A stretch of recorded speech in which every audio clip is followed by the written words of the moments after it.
Here are two statues of the Statue of Liberty. This statue was probably made around 2003 to 2004, and I designed it.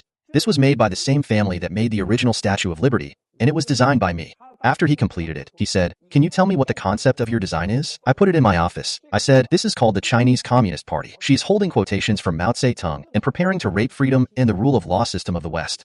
This is the first one. This was made more than 10 years ago. 9 years ago, I asked him again to do another one. You can see his family's logo on the back of this one. The Statue of Liberty and the American Statue of Liberty were gifts from him, and they all have his family's logo. When he found out what my intention was, he dare not put his family logo on it.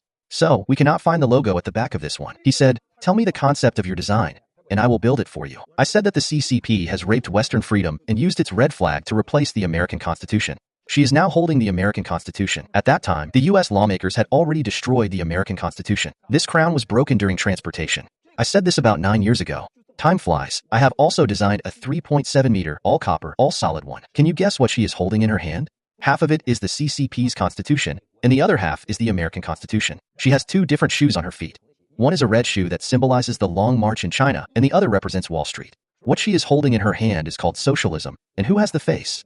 This is the face of today's Wang Qisha. It was very different and cost a lot of money. When I started the whistleblower movement, he refused to give it to me, and it is still in France. The root cause of all US problems related to the CCP is that Americans have high expectations, while the CCP is actually very low in standards. I told them, Americans are very high-minded about any issue. There must be the rule of law, morals, beliefs, and human rights. So, all of you are thinking that the CCP is also like this. On the contrary, this is where your problem comes from.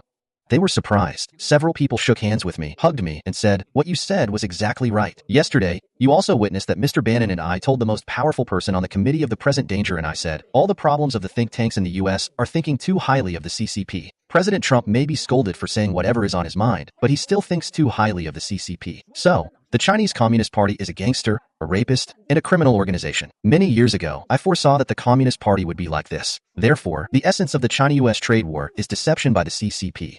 So, the US must change and no longer assess the CCP based on the rule of law, beliefs, standards, and human rights.